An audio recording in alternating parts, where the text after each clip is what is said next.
Hello friends, तो कैसे आप लोग आए हो? बढ़िया होंगे। तो आज के हमारे नए वीडियो में आपका स्वागत है। हम लोग जैसे पिछले वीडियो में देखे थे नर जनन तंत्र को, उसी प्रकार आज हम लोग देखने वाले हैं मादा जनन तंत्र को। तो चलिए शुरू करते हैं। तो सबसे मुख्य पहले क्या आता है, कोई भी जनन अंग हो, चाहे नर जनन अंग हो चाहे मादा जनन हो, तो सबसे पहले उसमें खोजा जाता है कौन सा मुख्य जनन अंग है। तो नर जनन अंग में क्या था, हमारा जो वृषण यानी टेस्टिस था वो हमारा सबसे मुख्य जनन अंग था। उसी प्रकार मादा जनन अंग में सबसे मुख्य जनन अंग होता है अंडाशय। देखो यहाँ पर हमने बना दिया है अंडाशय। तो अंडाशय क्या होता है, सबसे मुख्य जनन अंग। तो हमने वृषण के निकलने वाले हार्मोन्स और उसमें बनने वाले शुक्राणु को देखा था। अब इसमें बनने वाले का चीज को और इससे निकलने वाले हार्मोन्स को देखते हैं। तो हमारे अंडाशय में क्या होता है, अंडाणु का निर्माण होता है। क्या निर्माण होता है फ्रेंड्स? अंडाणु का निर्माण होता है।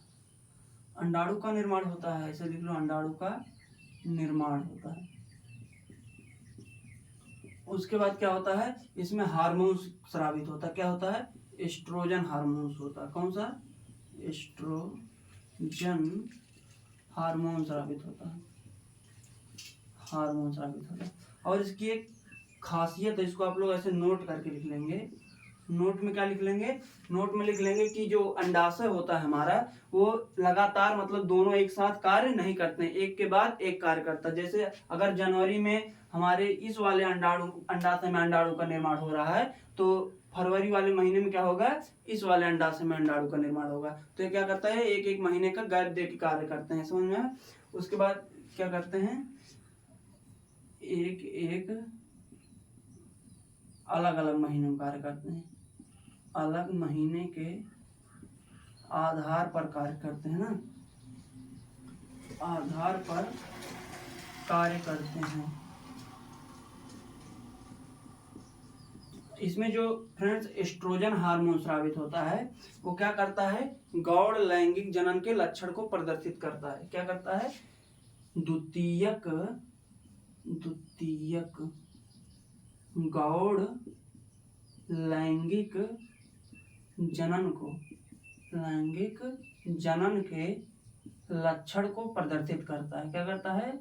कौन सा हार्मोन्स? हमारा एस्ट्रोजन हार्मोन्स क्या करता है, द्वितीयक गौड़ लैंगिक जनन के लक्षण को प्रदर्शित करता है। अब ये क्या होता है, प्रदर्शित करता है। ये क्या होता है फ्रेंड, जैसे हमारा टेस्टिस था, उससे क्या निकल था, हमारा निकला था टेस्टोस्टेरोन हार्मोन। वो क्या करता था, पुरुष में द्वितीयक गौड़ लैंगिक जनन के लक्षण को प्रदर्शित करता था। तो मादा में कौन सा होगा, ये हमारा एस्ट्रोजन हार्मोन क्या करेगा, द्वितीयक गौड़ लैंगिक जनन के लक्षण को प्रदर्शित करेगा। वो लक्षण कौन कौन से हो जाएंगे? वो लक्षण हो जाएगा जैसे महिलाओं में स्तन का उभार आना, महिलाओं में क्या होगा, आवाज पतली होना, उनका श्रोणि प्रदेश का चौड़ा हो जाना, उनके शरीर पर मांस आ जाना, क्या होगा, उनके आवाज या फिर चेहरे पर ग्लो आ जाना। तो ये क्या होते हैं, सब द्वितीयक गौड़ लैंगिक जनन के लक्षण होते हैं। तो इसका मुख्य कार्य क्या होता है, सबसे पहले क्या करता है, अंडाणु का निर्माण करता है। अंडाणु, उसके बाद एस्ट्रोजन हार्मोन्स का निर्माण करता है। एस्ट्रोजन हार्मोन्स का क्या कार्य होता है, ये क्या करता है, द्वितीयक गौड़ लैंगिक जनन के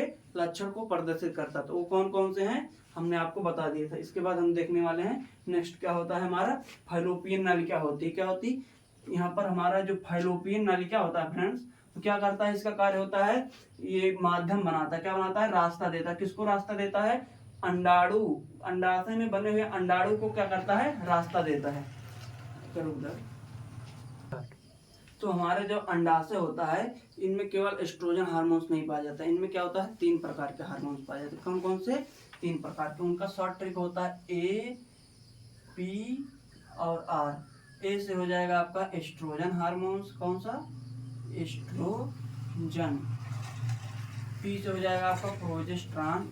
ऐसे लिख देते हैं इसको, एक सेकेंड। ए लिख दो, यहाँ पर पी लिख दो, यहाँ पर आर लिख दो। ए से हो जाएगा एस्ट्रोजन। एस्ट्रोजन ये क्या करता है, ये क्या करता है, द्वितीयक सेकेंडरी सेक्सुअल कैरेक्टर को प्रदर्शित करता है ना। और प्रोजेस्टेरॉन होता है। उसके बाद क्या होता है, पी से हो जाता है आपका प्रोजेस्टेरॉन। प्रोजेस्टेरॉन क्या करता है फ्रेंड्स, ये क्या करता है, गर्भाशय में, कहां पर, गर्भाशय में शिशु या भ्रूण की रक्षा करता है। क्या करता है? रक्षा करता है। कैसे रक्षा करता है? जब शिशु क्या होता है, गर्भाशय में होता है, तो उसके ऊपर क्या करता है, एक पतली सी परत चढ़ा देता है, जिससे शिशु को सुरक्षा मिल सके, उसको बाह्य चोट ना लग सके। उसके बाद आता है आपका आर से रिलैक्सिन हार्मोन। कौन सा? Relaxin hormone. Relaxin hormone. Relaxin hormones का क्या कार्य होता है फ्रेंड्स? तो हमारा जो रिलैक्सिन हार्मोन्स होता है वह प्रसव के समय का, प्रसव के समय क्या करता है, सभी हड्डियों को, महिलाओं में जो श्रोणि प्रदेश यानी कमर के पास हड्डियां पाई जाती हैं उनको शिथिल बनाता है। क्या करता है? प्रसव के समय, प्रसव के समय सभी हड्डियों को शिथिल बनाता है। क्या करता है? शिथिल यानी लचीला बनाता है। क्या कर देता है? लचीला बना देता है। लचीला बनाता है। लचीला मतलब जब, ताकि क्या हो सके, नॉर्मल डिलीवरी हो सके। नॉर्मल डिलीवरी कौन मदद करता है? हमारा रिलैक्सिन हार्मोन।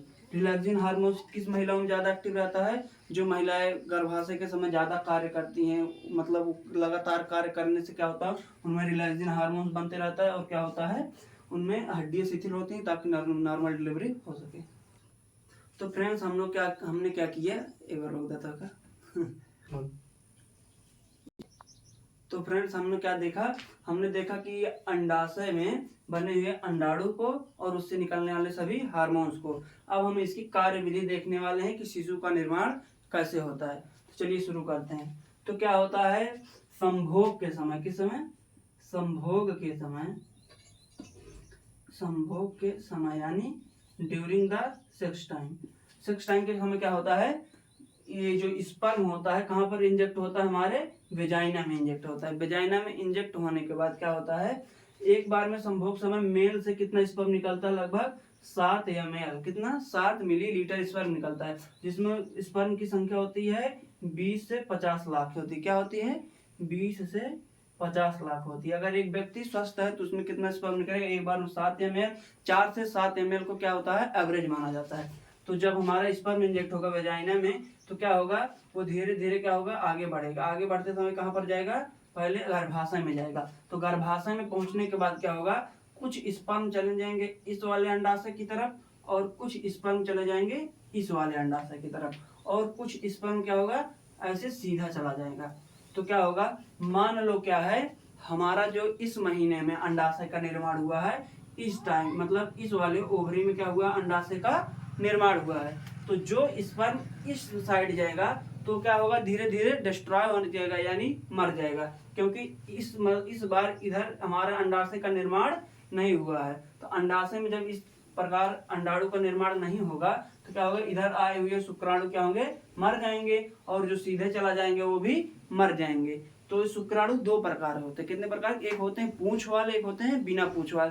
तो बिना पूंछ वाले जो होते हैं वो आगे नहीं बढ़ के हमारे क्या होते हैं, योनि से लेकर गर्भाशय तक क्या होते हैं, जो इनका अम्लीय माध्यम होता है उसी में मर जाते हैं। और जो पूंछ वाले होते हैं वो अपनी पूंछ की सहायता से धीरे धीरे आगे बढ़ते हैं। तो जब इधर आ जाएगा हमारा क्या होगा, हमारा स्पर्म किधर आ जाएगा, इस वाले अंडाशय की तरफ। तो इसमें क्या होगा, जब अंडाणु बनेगा, क्या बनेगा, अंडाणु जब बनेगा तो अगर 1 सप्ताह अंडाणु बने हो गया है, 1 सप्ताह यानी 1 वीक में, 1 सप्ताह, 1 वीक में क्या होता है, हमारा अंडाणु परिपक्व हो जाता है। तो 1 महीने के बाद अगर क्या आता है, मतलब 1 हफ्ते के बाद, जैसे आर्तो चक्र आया यानी रिसाइकिल, जो मेंसुरेशन साइकिल होता है, मेंसुरेशन साइकिल के बाद 1 महीने से 14 या फिर 15 दिन तक क्या होता है, सुरक्षित काल, मतलब सुरक्षित काल माना जाता है। तो क्या होगा, जब इसमें आ जाएगा हमारा शुक्राणु 1 सप्ताह तक परिपक्व होगा। तो जब अंडाणु परिपक्व हो जाते हैं तो क्या होते हैं, वो हमारे अंडाशय को छोड़ के कहाँ पर आ जाते हैं, फैलोपियन नलिका में। ये बात नोट करना, क्या होता है, जब हमारे अंडाणु क्या होते हैं, परिपक्व हो जाते हैं तो कहाँ पर आ जाते हैं, फैलोपियन नलिका में। तो फैलोपियन नलिका में क्या होगा, जब हमारा स्पर्म आ जाएगा वो किससे क्रिया कर लेगा, हमारे अंडाणु से। तो जब स्पर्म और शुक्राणु क्या होते हैं, क्रिया कर लेते हैं तो उसी क्रिया का कहा जाता है, निषेचन कहा जाता है। तो पेपर में पूछेगा निषेचन, निषेचन किसे कहा जाता है, तो निषेचन किसे कहा जाता है फ्रेंड, स्पर्म और ओवम यानी शुक्राणु और अंडाणु के मिलने की क्रिया ही क्या कहलाती है, हमारा निषेचन की क्रिया कहलाती है। तो निषेचन की क्रिया जब हो जाएगी तो क्या हो गया, ये जरायु का निर्माण कर लेंगे। जब स्पर्म और ओवम आपस में मिल जाएंगे तो क्या बनाएंगे, जरायु बनाएंगे। क्या बनाएंगे, जरायु बनाएंगे। जरायु बनाने के बाद, एक जरायु बनने के बाद क्या होगा, ये धीरे धीरे कहाँ पर चले जाएंगे, हमारे गर्भाशय में आ जाएंगे। तो गर्भाशय में आने के बाद क्या होगा, 1 महीने बाद भ्रूण क्या होता है, धीरे धीरे उसका विकास होने लगता है। तो विकास होते टाइम क्या होता है, जब इसका विकास हो जाता है तो मान लो ये क्या है, हमारा अंडाणु है और शुक्राणु का संलयन हो गया। तो संलयन होने के बाद क्या होगा, इसका धीरे धीरे विकास होगा तो इसको कहा जाएगा भ्रूण। क्या कहा जाएगा, भ्रूण। जब बच्चा पेट में रहता है, गर्भाशय में आ जाता है तो उसको क्या कहा जाता है, भ्रूण। और जब यहाँ पर रहता है हमारा अंडाणु और शुक्राणु मिलते हैं तो उसको कहा जाता है जरायु। तो ये जब धीरे धीरे बड़ा होगा और क्या होगी, इसकी डिलीवरी हो जाएगी तो वही भ्रूण क्या हो जाएगा, शिशु बन जाता है ना। तो पहले जरायु, जरायु से भ्रूण, भ्रूण क्या होगा, हमारा शिशु का निर्माण हो जाता है। अब देखते हैं हमारा जो ऑपरेशन होता है, क्या होता है, जो ऑपरेशन करके क्या होते हैं, बच्चे पैदा ना करने की एक विधि है, मतलब जनसंख्या रोकने की एक विधि है। आदमी क्या करता है, ऑपरेशन।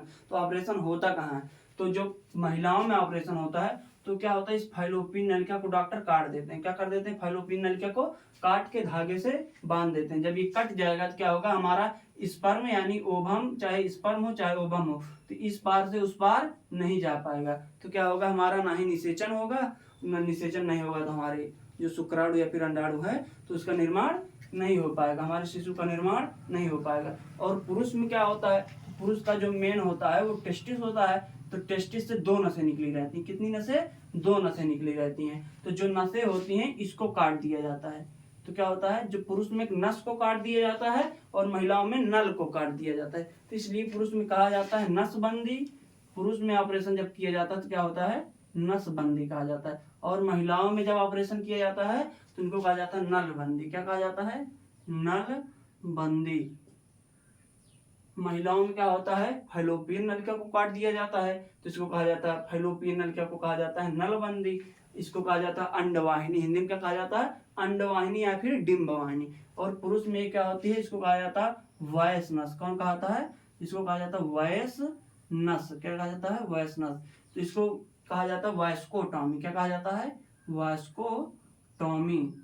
और क्या आता है, महिलाओं में फैलोपियन नलिका को जब नलबंदी कर दिया जाता है तो इसको कहा जाता है ट्यूबेकोटॉमी। क्या कहा जाता है, ट्यूबेकोटॉमी। तो महिलाओं में ट्यूब को काट दिया जाता है तो हो जाता है ट्यूबेकोटॉमी। और पुरुषों में क्या होता है, वयस नस को काट दिया जाता है तो हो जाता है वास्कोटॉमी। अब देखने वाले हैं हम लोग कि कैसे जुड़वा बच्चे का निर्माण होता है। तो हम लोग क्या देखने वाले हैं, जुड़वा बच्चे कैसे हो जाते हैं। तो जुड़वा जो होते हैं वो 2 प्रकार के होते हैं। कितने प्रकार के होते हैं, एक होता है समजात, एक होता है विषमजात। क्या होता है, समजात और एक होता है विषमजात। विषमजात, समजात किसे कहा जाता है, जिन बच्चे का चेहरा आपस में सेम टू सेम मिलता रहता है उनको कहा जाता है समजात। मतलब एक जैसा चेहरा, एक जैसा फेस होता है उनका। फेस कैसा होता है, एक जैसा, देखने में बिल्कुल एक जैसे लगे तो उनको कहा जाता है समजात। और विषमजात क्या होगा, ये अलग अलग दिखेंगे। क्या होंगे, ये अलग अलग दिखेंगे। तो ये बनते कैसे हैं, तो समजात में क्या होता है मान लो क्या है, 2 अंडाणु है, क्या है आपस में ऐसे 2 अंडाणु रहते हैं और ये आपस में क्या होते हैं, सटे होते हैं। तो कोई जब स्पर्म आके ऐसे बीच में इंजेक्ट हो जाएगा तो क्या हो जाएगा, यह समजात बना देगा। क्या बना देगा, तो कुछ इसी स्पर्म का गुण क्या होगा, कुछ इस वाले अंडाणु में चला जाएगा और कुछ इस वाले अंडाणु में। तो बच्चे क्या होंगे, एक जैसा हो जाते हैं। और विषमजात क्या होगा, तो मान लो ऐसे 2 अलग अलग अंडाणु, ये चिपके नहीं, तो 2 स्पर्म आए और एक साथ संलयन कर लिए। क्या कर लिए, एक साथ संलयन कर लिए। तो उसको क्या कहा जाता है, ये बच्चे क्या होंगे, अलग अलग, क्योंकि इसमें 2 अलग अलग शुक्राणु क्रिया करते हैं और इसमें क्या होता है, एक जैसे शुक्राणु करते हैं। तो हमको आज का हमारा सेशन समाप्त होता है। तो आई होप आप लोग को वीडियो अच्छा लगा हो। तो आप लोग क्या हो, चैनल को अगर नए हैं तो सब्सक्राइब करें और वीडियो को लाइक जरूर करें। तो आई होप आप